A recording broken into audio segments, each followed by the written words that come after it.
কয়টা গুণ? 8টা গুণ। 4টা গুণ ভালো আর 4টা গুণ খারাপ। এখান থেকে আমরা মিলাই নিব। ভালো গুণ আমাদের দরকার, খারাপ গুণগুলো পরিহার করে আসলে হাকিকতুল মানুষ হওয়া দরকার। সুবহানাল্লাহ বলেন। দরকার কি দরকার না বলেন? আরো বলেন, দরকার কি দরকার না? মুসলমান ভাইরা আমার, কুকুরের 1 নম্বর গুণ হলো কুকুর বড় পূর্বভক্ত। বলেন কি বলছি? পূর্বভক্ত। আমরা পূর্বভক্ত কতটুকুন দেখেন? বিপদে পড়লে আল্লাহ আল্লাহ, বিপদ গেলে আমরা দেই আল্লাহর লগে পাল্লা। ঠিক কিনা বলুন? অথচ একটা কুকুর, যেই কুকুরটা মানুষের মাঝে বাস করে, অথচ কুকুরটার মাঝে কিছু বলবেন? বললে বলে বলে।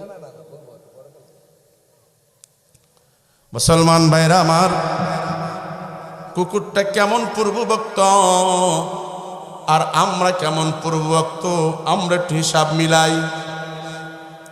এবার আপনাদের জবান খুলে বলবেন, হায়াতের মালিককে, মৌতের মালিককে, রিজিকের মালিককে, না অন্য কেউ? পীর বাবায়? পীর বাবায় না তো মাঝে মধ্যে যায়নি? কথা কয় না কেন? ছেলের জন্য, মেয়ের জন্য, এগুলি দেওয়ার মালিককে? আরো জোরে আওয়াজ দিয়ে বলেন, এগুলো দেওয়ার মালিককে? আল্লাহ। দুনিয়ার কোনো মানুষের দেওয়ার শক্তি নাই, সব কিছু দেনেওয়ালাকে। যেমন করে আমরা নামাজের ভিতরে বলে থাকি, ইয়্যাকা না'বুদু ওয়া ইয়্যাকা নাস্তাঈন।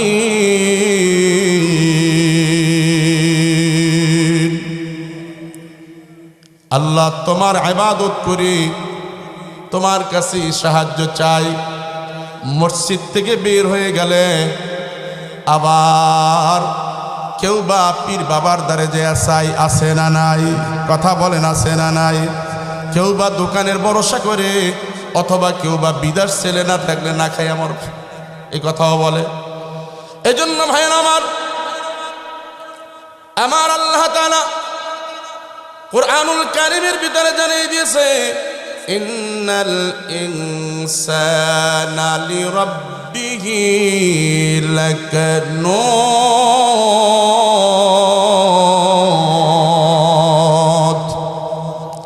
মানুষ বড় নেমো খারাম,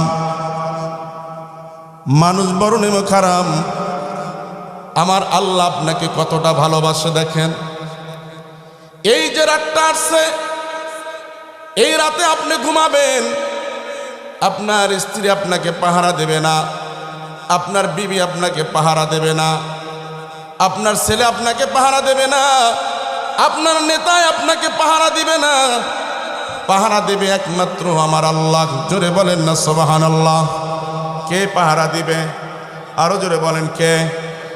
আমার আল্লাহ বলতেছে, বান্দারে, আমি তোরে বড় আদর করে বানাইছি, বড় মায়া করে বানাইছি। কেমন মায়া? ওয়ালাকাদ কাররামনা বনি আদম। বনি আদমকে বানাই আমি শ্রেষ্ঠত্ব দান করেছি। সুবহানাল্লাহ বলেন। এই শ্রেষ্ঠত্ব দান করার পরে, এ বনি আদম, আমি তোমাকে এত এত নেতৃত্ব দিয়েছি, বড় বড় হাতির পিঠায় ওঠো। এরপর হাতি তোমার কমান্ড মানতে বাধ্য হয়।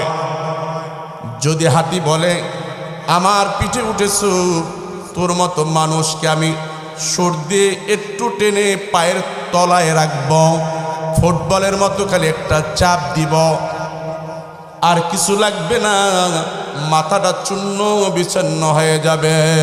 ঠিক কিনা বলো? এই জন্য আমার আল্লাহ বলতেছে, শোনো বান্দা শোনো, এ বান্দি শোনো, আমি আল্লাহ তোকে কত মায়া করি, কত ভালোবাসি। দেখো বান্দা দেখো, রাত্রে ঘুমাইছ, আমি তোর ওই ঘুমের ঘরে এমন ফেরেশতা দশজন নির্ধারণ করে দিয়েছি। এই ফেরেশতারা একজন তোমার মাথার দ্বারে দাঁড়িয়ে থাকে, দুই কানের দ্বারে দুইজন ফেরেশতা দাঁড়িয়ে থাকে, দুই চোখের দ্বারে দুইজন ফেরেশতা দাঁড়িয়ে থাকে, দুই পায়ের দ্বারে দুইজন ফেরেশতা দাঁড়িয়ে থাকে। বান্দা তুই ঘুমাইছ, ও বান্দা তুই আমার আল্লাহর হুকুম মানো নাই। আমি মালিক, এই মালিক, আমি তোরে তারপরও দূরে ফেলে দেই নাই, কারণ আমি আদর করে তোকে বানাইছি। তুই ঘুমাইছ, তোরে 10 জন ফেরেশতা নির্ধারণ করে তোকে ডিউটি পাহারাদারের জন্য রেখেছ। আল্লাহু আকবার বলেন। কারণ একটা মশা যদি তোর কানের ভিতরে ঢুকে যায়, অথবা একটা পিপিলিকা যদি তোর নাকের ভিতরে ঢুকে যায়, তোর ঘুম হারাম হয়ে যাবে। ঠিক কিনা বলুন? আমার আল্লাহ বলে, এত কিছু করার পরও বান্দা আমার সাথে নিমখানামি করো। আর একটা মাখলুক কুকুর, যাকে তুই দূর দূর করে তাড়ায়া দাও, দেখলে ঢিল মারো, দেখলে একটু বাড়ি দাও, এমন এমন ঘটনা নেটের ভিতরে দেখা যায়। মানুষ নামে জানোয়ারগুলা কুকুরকেও মুখে কষ্টি মাইরা সাইরা দেয়। বলেন নাউজুবিল্লাহ। কুকুরে যেটা না করে ওইটা মানুষ করে, করে কি করে না? কুকুর কেমন পূর্ববক্ত, আপনার বাড়ির পাহারাটা দেয়। আল্লাহু আকবার বলেন। একজন দারোয়ান রাখলে আপনার বাড়িতে 10 থেকে 20,000 টাকা থেকে বেতন দিতে হবে। ওই কুকুর আপনার বাড়িটা পাহারা দেয়। কেউ যদি আপনার বাড়িতে ঢোকে, কুকুর তার ভাষা দিয়ে বুঝায়, মালিক ঘুমায় না, তোমার বাড়িতে আক্রমণ করার জন্য চোর এসেছে, ডাকাত এসেছে। মালিককে সজাগ করে দেয়, সারা রাতটা পাহারা দেয়। সকাল যখন মালিকের দরবারে, এবার মালিক যখন দরজাটা খোলে, মালিকের গায়ে গিয়া নেশটা নাড়ায়া বলে, মালিক তুই ঘুমায়া ছিলি, আমি তোর বাড়িটা পাহারা দিয়েছি, তোর বাড়িতে কাউকে ঢুকতে দেই নাই। ক্ষুধার্ত আছি, আমাকে দিবি, কিন্তু দেয় না, উল্টা লাত্তি দিয়ে সরায়া দেয়। আল্লাহু আকবার বলেন।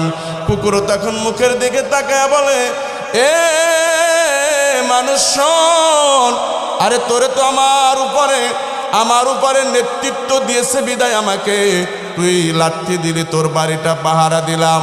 আর যদি তুই আমার উপরে নেতৃত্ব না দিতে, আমি তোর একটা আমার নখ দিয়ে হেসর দিতাম। কমসে কম 14টা সুই তোর শরীরে প্রবেশ করানো লাগতে। ঠিক কিনা বলুন? লাগতো কি লাগতো না?